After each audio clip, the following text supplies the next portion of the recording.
राजस्थान में एक राजनीतिक पार्टी मिशन 25 लेकर चल रही है, वहीं दूसरी सूखा खत्म करने की कवायद में है जो पिछले एक दशक से बना हुआ है। वहीं इस बार कुछ नए क्षेत्र मैदान में है जो लोकसभा चुनाव में जीत का दावा कर रहे हैं। राजस्थान की बात अंकित तिवारी के साथ कार्यक्रम में चर्चा इसी मुद्दे पर।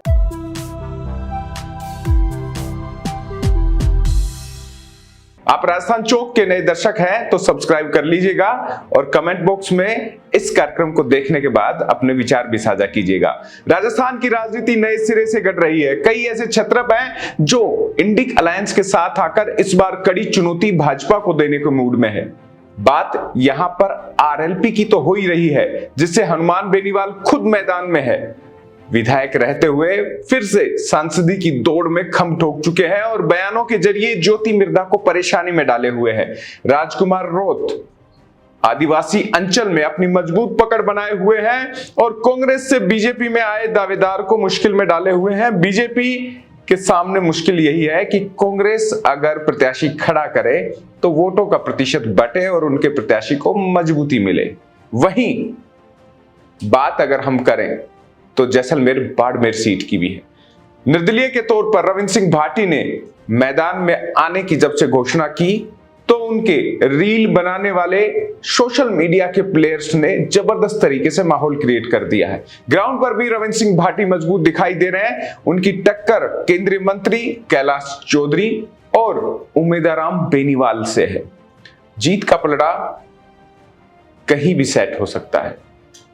इसके अलावा दौसा की ऐसी सीट है जहां पर उम्मीदवार भले ही कमजोर हो, लेकिन नरेश मीणा ने अपने भावुक भाषण के जरिए ध्यान सबका खींचा है।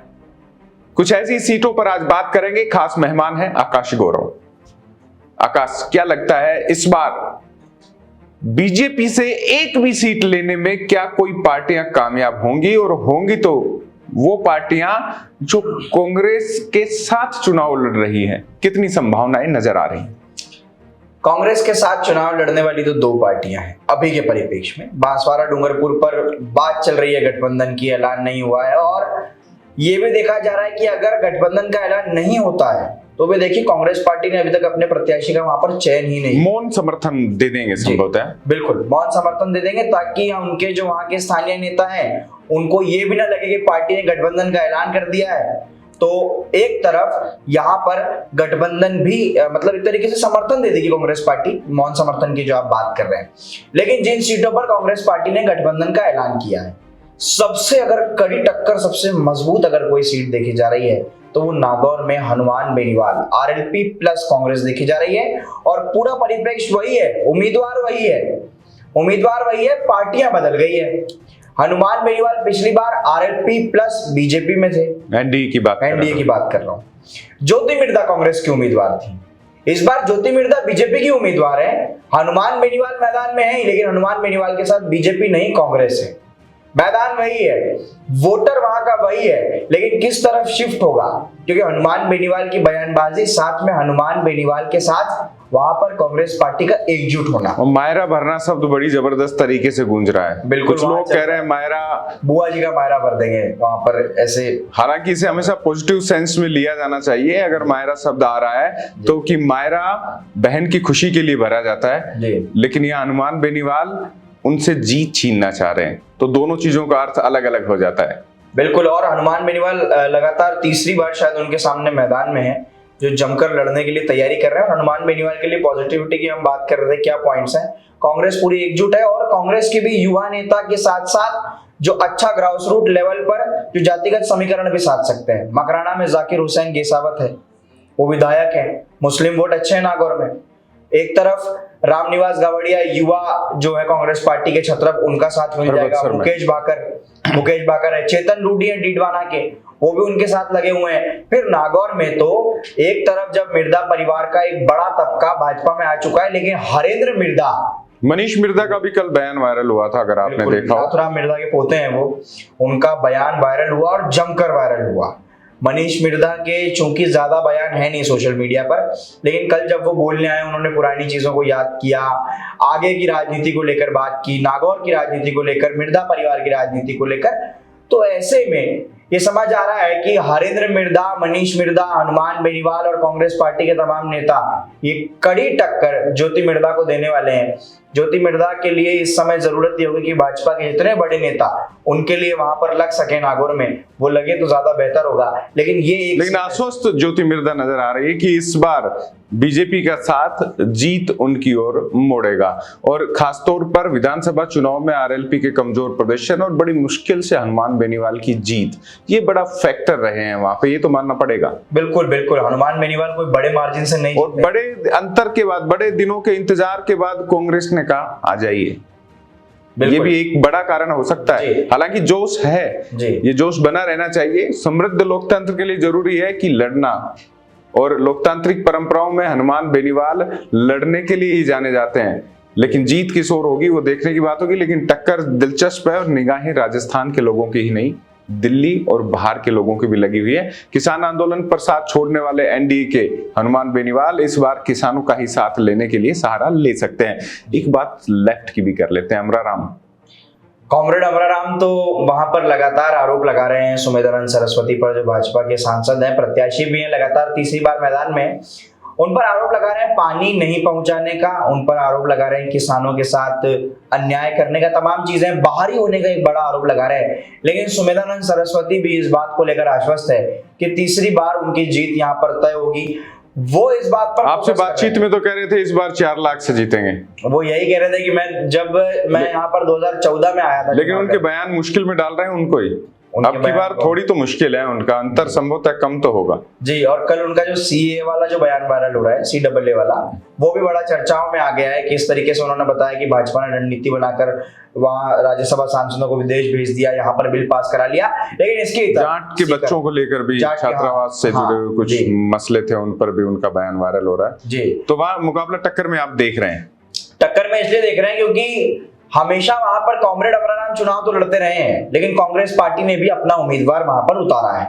हालांकि सुमेधानंद सरस्वती का वोट का मार्जिन, जीत का मार्जिन पिछले 2 चुनावों में बढ़ा है, उन दोनों के मतों से ज्यादा है जी, उन दोनों के मतों से ज्यादा है। लेकिन इस बार चूंकि एकजुट है, उसके साथ ही सीकर में विधायक कांग्रेस पार्टी के PCC चीफ गोविंद सिंह डोटासरा वहां पर, आसपास की सीटों पर ज्यादातर विधायक कांग्रेस पार्टी के, ऐसे में अगर एकजुट होकर कोई भीतरघात ना हो, कोई उसमें ये ना हो कि हम वोटिंग के समय कांग्रेस पार्टी के नेता ही आपसी मतभेद के चलते हाथ खींच ले, तो अमराराम के लिए मुसीबतें होंगी। और स्वामी सुमेधानंद सरस्वती जिस तरीके से आशीर्वाद मान चुके हैं जनता का कि मैं जीतूंगा, वो उनके लिए बना रहेगा। लेकिन टक्कर तो यहाँ पर भी कांटे की देखी जाए। बांसवाड़ा डूंगरपुर की बात कर लेते हैं। राजकुमार रोहता, आपने इंटरव्यू भी किया था उनका, अब विधायकी से ऊपर उठने की फिराक में है और संसद का चुनाव लड़ रहे हैं और ताल ठोक दी है मजबूती से। उनकी छवि महेंद्रजीत सिंह मालवीय के मुकाबले अच्छी है आदिवासियों में, लेकिन बीजेपी ने भी तय कर लिया है कि महेंद्रजीत मालवीय को जिताना है। कांग्रेस उम्मीदवार की तलाश में है, बताइएगा क्या गणित वहां पर सेट हो है? वहां पर राजकुमार रोहत ने तो पहले ही ऐलान कर दिया है कि वो चुनाव लड़ेंगे, और वो बहुत पहले ये कह चुके थे कि भारत आदिवासी पार्टी लोकसभा चुनाव जरूर लड़ेगी जी। पहले बात 2 सीटों पर लड़ने की थी, राजस्थान चौक के इंटरव्यू में उन्होंने कहा था। लेकिन अब जब गठबंधन की बात बनती हुई नहीं दिख रही, तो ऐसा लग रहा है कि कांग्रेस पार्टी को प्रेशर पॉलिटिक्स में डालने के लिए उन्होंने 8 सीटों पर ऐलान कर दिया कि वहां पर चुनाव लड़ेंगे, और कई सीटों पर अपने प्रत्याशियों का भी वो ऐलान कर चुके हैं, चाहे चित्तौड़गढ़ हो, उदयपुर हो, यहाँ पर तो वो ऐलान भी कर चुके हैं जी। इसके इधर हम बात करते हैं, राजकुमार रोहत के जीत का मार्जिन 70,000 वोटों से वो विधानसभा चुनावों में जीते हैं, एक चीज। दूसरी चीज के भारत आदिवासी पार्टी में प्रत्याशी चयन का जो तरीका है, जो वहां पर जनप्रतिनिधि सिलेक्शन कमेटी एक होती है, उसमें लोगों के नाम आते हैं, जो जिस पर ज्यादा मत पड़ते हैं वो चुनाव लड़ता है। राजकुमार रोहत ने भारत आदिवासी पार्टी को ग्रास रूट लेवल से वहां पर खड़े किया है। वो तो उनकी पार्टी है, ये आप अंदर तक जाएंगे तो चीजें समझ भी जाएंगे। इसमें मैं आपको बता देता हूँ, ज्यादा लोकतांत्रिक प्रक्रिया में ना पड़े, क्योंकि पिछली बार भी आपने कहा था, लेकिन वहां पर अपने ही है समर्थन में आने वाले, तो ये कुछ चीजें लोकतांत्रिक संवैधानिक प्रक्रिया के दिखावे की भी हो सकती है। यही बातें अध्यक्ष चुनते वक्त बड़ी पार्टियां भी करती हैं, कांग्रेस पर भी सवालिया निशान उठते रहे हैं, बीजेपी में भी चुनाव जब होते हैं और विपक्ष विपक्ष हमेशा आरोप लगा रहा था, ऐसा अक्सर इनका संगठनात्मक ढांचे में होता है, लेकिन असली निर्णय तो जनता को करना है। जनता के हिसाब से आप बता दीजिए क्या रहने वाला है वहां पर, क्या मिजाज राजकुमार रोत के पक्ष में आदिवासी अंचल में बनता हुआ दिखाई दे रहा है? अभी तक तो राजकुमार रोत के वहां पर हक में जाता हुआ फैसला दिख रहा है, उनके पक्ष में जाता हुआ फैसला दिख रहा है, क्योंकि महेंद्रजीत सिंह मालवीय कांग्रेस पार्टी में थे, फिर भाजपा में आ गए। हालांकि महेंद्रजीत सिंह मालवीय छोटे मोटे उम्मीदवार नहीं है, बड़े दमदार नेता हैं और उनकी लोकप्रियता सिर्फ राजस्थान के उस बांसवाड़ा डूंगरपुर में नहीं है, बल्कि गुजरात और मध्य प्रदेश से लगते हुए इलाकों में भी है। और इसीलिए भाजपा ने उन्हें, जब वो भाजपा में शामिल हुए तो तुरंत उन्हें टिकट भी दिया, क्योंकि वो जानते हैं कि महेंद्रजीत सिंह मालवीय वहां पर ये भाजपा के लिए सीट निकाल सकते हैं। भाजपा ये बात जानती है कि राजकुमार रोत ऐसे उम्मीदवार हैं जो इस सीट को भाजपा के खाते से छीन सकते हैं। ऐसे में वहां पर कांग्रेस पार्टी अगर गठबंधन का ऐलान कर देती है तो राजकुमार रोत को डबल पावर मिल जाएगा और कांग्रेस पार्टी को वहां पर गठबंधन से ज्यादा अपने नेताओं को बनाने की जरूरत है। एक सीट की ओर बात कर लेते हैं, बाड़मेर जैसलमेर। रविंद्र सिंह भाटी ने जब से वहां से ताल ठोक दी है तो असर कुछ गहरा गया है। उम्मीदराम बेनीवाल मजबूती से ताल ठोक रहे थे और लगभग जीत के करीब पहुंचे जा रहे थे। कैलाश चौधरी खुद को जीता हुआ आश्वस्त माने हुए थे। इस बीच में तीसरा दावेदार आ गया और दावेदार आया है, जोश के साथ आया है और ये जोश उन दोनों प्रत्याशियों के होश भी फाख्ता कर रहा है। कैसा है वहां का अब मिजाज? जीत का अंतर तो कम रहने वाला है, ये मैं दावे के साथ कह रहा हूं। मुकाबला कड़ा है, जीत का अंतर कम रहने वाला है और मेरे हिसाब से आज कोई गारंटी नहीं कर सकता कि ये प्रत्याशी जीत रहा है। हालांकि बड़े दावे किए जा रहे हैं कि वहां पर सत्तारूढ़ दल तीसरे नंबर पर भी रह सकता है, लेकिन ये सब दावे हैं। बीजेपी रविंद्र सिंह भाटी के आने के बाद कितने फायदे में दिखाई दे रही है और उम्मीदराम बेनीवाल अपनी छवि को भुनाते हुए क्या जीत की तरफ बढ़ेंगे? क्या लगते हैं आपको उस इलाके के समीकरण? कैलाश चौधरी ने एक बयान दिया है जो वायरल हो गया है। उन्होंने, प्रियंका चौधरी पहले नहीं मान रही थी कहा जा रहा था, तो कैलाश चौधरी का एक बयान वायरल हो रहा है। उन्होंने कहा है कि मैंने विधानसभा चुनाव में निर्दलीय प्रत्याशी का मतलब उनको वोट दिलाने के लिए काम किया। प्रियंका चौधरी की बात कर रहे हैं वो, और ये बात पार्टी की नजर में भी आ गई है कि आप केंद्रीय राज्य मंत्री रहते हुए जो पार्टी का प्रत्याशी है उसके लिए नहीं बल्कि एक निर्दलीय के लिए वहां पर कैसे वोट के लिए काम कर रहे थे। एक चीज ये वहां तो पार्टी का प्रत्याशी डमी बनकर रह गया था, उन्हीं के रिश्तेदार को दी थी और आप वोट देखेंगे तो उन्हें गलती से वोट डले हुए दिखेंगे सारे के सारे। बीजेपी की प्रियंका चौधरी को ही गए थे। हालांकि प्रियंका चौधरी ये स्वीकार उस वक्त नहीं कर रही थी क्योंकि पॉलिटिकल बाध्यताएं रही होंगी, लेकिन विधिवत तौर पर उस वक्त उनकी ताकत भी नहीं समझी जा रही थी। लेकिन थार की राजनीति में ये जबरदस्त मामला रहा था विधानसभा में और इस बार भी मामला फंसता हुआ नजर आ रहा है। ये चुनाव ऐसा लग रहा है कि ये 2014 या फिर जो बायतू के जो चुनाव रहे हैं वैसे कुछ परिणाम यहाँ पर रह सकते हैं। यहाँ पर बाड़मेर जैसलमेर की लोकसभा सीट पर कि वहां पर भाजपा हो सकता है कि तीसरे नंबर पर इस बार खिसक जाए।